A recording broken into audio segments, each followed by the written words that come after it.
ओम गंगणपते नमः। आप सभी का आपके अपने चैनल पर बहुत बहुत स्वागत है।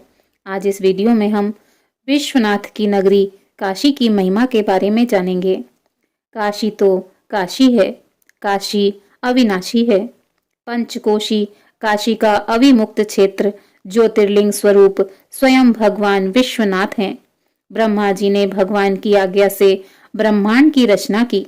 तब दयालु भगवान शिव जी ने विचार किया कि कर्म बंधन में बंधे हुए प्राणी मुझे किस प्रकार प्राप्त करेंगे। इसीलिए भगवान शिव जी ने काशी को ब्रह्मांड से पृथक रखा और भगवान विश्वनाथ ने समस्त लोकों के कल्याण के लिए काशीपुरी में निवास किया। काशी को स्वयं भगवान शिव ने अविनाशी और अविमुक्त क्षेत्र कहा है। ज्योतिर्लिंग विश्वनाथ स्वरूप होने के कारण प्रलय काल में भी काशी नष्ट नहीं होती है, क्योंकि प्रलय के समय जैसे जैसे एकार्णव का जल बढ़ता है वैसे वैसे इस क्षेत्र को भगवान शंकर अपने त्रिशूल पर उठाते जाते हैं। इस स्कंद पुराण के अनुसार काशी नगरी का स्वरूप सतयुग में त्रिशूल के आकार का, त्रेता में चक्र के आकार का, द्वापर में रथ के आकार का तथा कलयुग में शंख के आकार का होता है। काशी को संसार की सबसे प्राचीन नगरी कहा जाता है, क्योंकि वेदों में भी इसका कई जगह उल्लेख है। पौराणिक मान्यता के अनुसार पहले यह भगवान माधव की पुरी थी, जहां श्री हरि के आनंदाश्रु गिरने से वह स्थान बिंदु सरोवर बन गया और भगवान यहाँ बिंदु माधव के नाम से प्रतिष्ठित हुए। एक बार भगवान शंकर जी ने ब्रह्मा जी का 5वां सिर अपने नाखूनों से काट दिया। तब वह कटा सिर भगवान शंकर जी के हाथ से चिपक गया। वे 12 वर्षों तक बद्रिकाश्रम, कुरुक्षेत्र आदि तीर्थों में घूमते रहे, परंतु वह सिर उनके हाथ से अलग नहीं हुआ। ब्रह्मदेव का सिर काटने से ब्रह्म हत्या स्त्री रूप धारण करके उनका पीछा करने लगी। अंत में जैसे ही उन्होंने काशी की सीमा में प्रवेश किया, ब्रह्म हत्या ने उनका पीछा छोड़ दिया और स्नान करते ही उनके हाथ से चिपका हुआ कपाल भी अलग हो गया। जिस स्थान पर वह कपाल छूटा वह कपाल मोचन तीर्थ कहलाया। तब भगवान शंकर जी ने भगवान विष्णु जी से प्रार्थना करके उस पुरी को अपने नित्य निवास के लिए मांग लिया। इस संबंध में एक पौराणिक प्रसंग है। राजा मनु के वंश में उत्पन्न सम्राट दिवोदास ने गंगा तट पर वाराणसी नगर बसाया।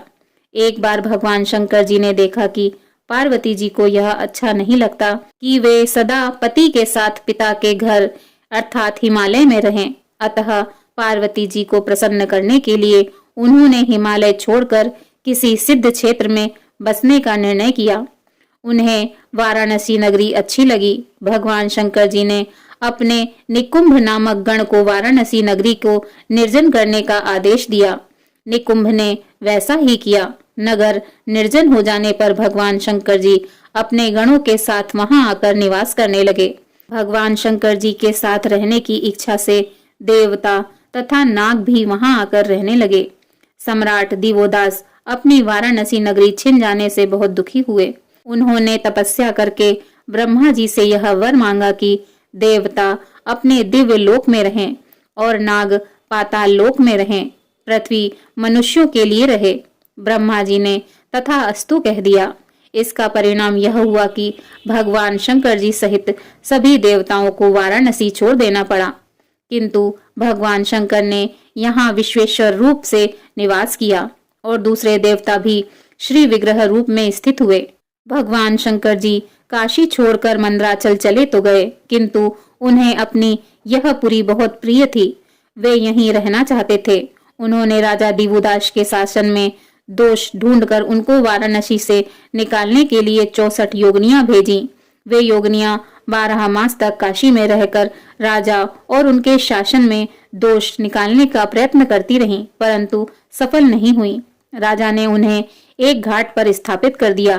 भगवान शंकर जी ने सोचा, सूर्य लोक चक्षु कहलाते हैं, अर्थात वे समस्त संसार की आंखें हैं, उनसे कुछ भी छिपा नहीं है। अतः राजा देवोदास के राज्य में दोष ढूंढने के कार्य के लिए उन्होंने सूर्य देव को भेजा, किंतु वाराणसी पुरी का वैभव देख भगवान सूर्य चंचल बन गए और अपने 12 रूपों में यहीं बस गए। ये 12 सूर्यों के नाम इस प्रकार हैं: लोलार्क, उत्तरार्क, सांबादित्य, द्रौपदादित्य, मयूखदित्य, खगोलकादित्य, अरुणादित्य, वृद्धादित्य, केशवादित्य, विमलादित्य, गंगादित्य और यमादित्य। भगवान शंकर जी विचार करने लगे, अभी तक काशी से लौटकर न तो योगिनियां ही आई हैं और न ही सूर्यदेव।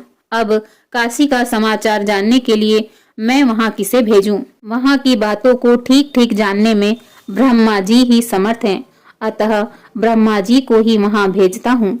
भगवान शंकर जी के कहने पर ब्रह्मा जी वाराणसी आए। उन्होंने राजा दिवोदास की सहायता से यहाँ 10 अश्वमेघ यज्ञ किए और यहीं बस गए। यह स्थान दशा अश्वमेघ घाट के नाम से प्रसिद्ध हुआ।